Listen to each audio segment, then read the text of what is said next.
کبھی آپ نے سوچا ہے کہ اگر آپ کو کسی اللہ والے کے سامنے بیٹھ کر ایک دعا مانگنے کا موقع مل جائے تو آپ کیا مانگیں گے؟ دولت، شہرت، کامیابی یا کچھ اور؟ یہ واقعہ ایک ایسے ہی سوال کا جواب دیتا ہے۔ کہا جاتا ہے کہ ایک دن 4 دوست اپنے مرشد کامل حضرت پیر مہر علی شاہ رحمۃ اللہ علیہ کی خدمت میں حاضری کے لیے گولڑا شریف روانہ ہوئے۔ یہ چاروں نہ صرف مرید تھے بلکہ آپس میں گہرے دوست بھی تھے۔ ان کے دلوں میں عقیدت تھی، آنکھوں میں احترام اور ذہن میں اپنی اپنی خواہشات۔ راستہ لمبا تھا، اس لیے سفر کے دوران باتوں کا سلسلہ شروع ہو گیا۔ بات کرتے کرتے ذکر آیا کہ آج مرشد سے کیا دعا کروائی جائے۔ پہلا دوست بولا، میں تو آج عرض کروں گا کہ میرے لیے دعا کرے اللہ مجھے دولت عطا فرمائے۔ اگر مال ہوگا تو زندگی آسان ہو جائے گی، عزت ہوگی، آسائش ہوگی۔ دوسرا فوراً بولا، دولت سب کچھ نہیں ہوتی، میں دعا کرواؤں گا کہ مجھے علم مل جائے۔ علم انسان کو بلند کرتا ہے، عزت دیتا ہے، پہچان دیتا ہے۔ میں چاہتا ہوں لوگ مجھے عالم دین کے طور پر جانیں۔ تیسرا کچھ سوچ کر بولا، میری مشکل اور ہے، میرا حافظہ کمزور ہے، میں دعا کرواؤں گا کہ اللہ میرا حافظہ تیز کر دے تاکہ میں قرآن یاد کر سکوں، علم حاصل کر سکوں اور کبھی کچھ نہ بھولوں۔ تینوں نے جب اپنی اپنی خواہشات بیان کر دی تو دیکھا کہ چوتھا دوست خاموش بیٹھا ہے۔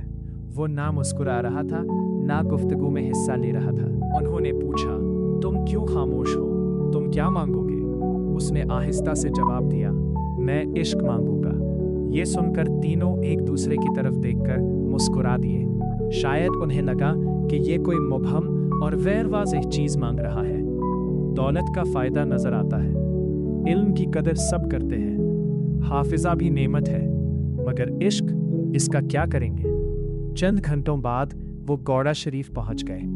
مرشد کی بارگاہ میں ادب سے حاضر ہوئے۔ حضرت پیر مہر علی شاہ رحمۃ اللہ علیہ تسبیح میں مشغول تھے۔ نورانی چہرہ، خاموش وقار اور ایسی نگاہ جس میں عجب سکون تھا۔ چاروں دوست خاموشی سے بیٹھ گئے۔ ان کے دلوں میں اپنی اپنی خواہشات تھیں اور انتظار تھا کہ کب موقع ملے اور وہ عرض کریں۔ کچھ دیر بعد پیر صاحب نے تسبیح مکمل کی۔ فضا میں خاموشی تھی، کسی نے ابھی زبان نہیں کھولی تھی کہ اچانک پیر صاحب نے فرمایا، عجیب لوگ آتے ہیں، کوئی کہتا ہے دعا کرے مجھے دولت مل جائے۔ یہ سنتے ہی پہلا دوست چونک گیا، اس کے دل کی بات تو ابھی زبان پر آئی بھی نہ تھی۔ پھر فرمایا، کوئی کہتا ہے دعا کرے مجھے علم مل جائے۔ دوسرے کے چہرے کا رنگ بدل گیا۔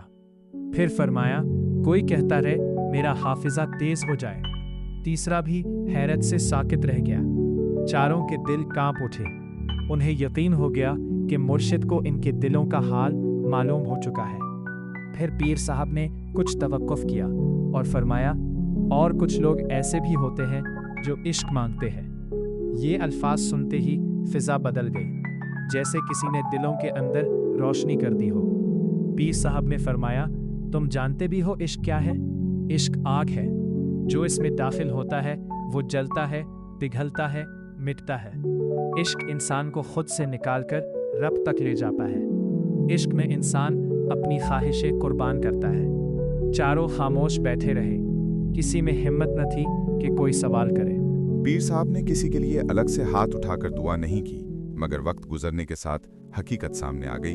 جس نے دولت مانگی تھی اللہ نے اسے دولت سے نواز دیا، اس کا کاروبار بڑھا، گھر وسیع ہوا، آسائشیں مل گئیں۔ جس نے علم مانگا تھا وہ علم میں آگے بڑھا، لوگ اس سے مسائل پوچھتے، اس کا نام عزت سے لیا جاتا۔ جس نے حافظہ مانگا تھا اس کا حافظہ واقعی تیز ہو گیا، وہ قرآن اور حدیث یاد کرنے لگا، اس کی مثال دی جانے لگی۔ لیکن جس نے عشق مانگا تھا اس کی حالت سب سے مختلف تھی۔ وہ دنیاوی لحاظ سے شاید عام نظر آتا تھا، مگر اس کے چہرے پر عجب نور تھا، اس کی آنکھوں میں گہرائی تھی، اس کی باتوں میں تاثیر تھی۔ وہ جب ذکر کرتا تو سننے والوں کے دل نرم ہو جاتے، جب دعا کرتا تو آنکھیں نم ہو جاتی۔ اس کی نظر میں محبت تھی، اس کے لہجے میں اخلاص تھا۔ وہ خود کو بھول چکا تھا، اس کی خواہشیں ختم ہو چکی تھیں، اس کی زندگی کا مرکز صرف رب کی رضا تھی۔ لوگ اس کے پاس بیٹھتے تو سکون محسوس کرتے، اس کی خاموشی بھی نصیحت بن جاتی۔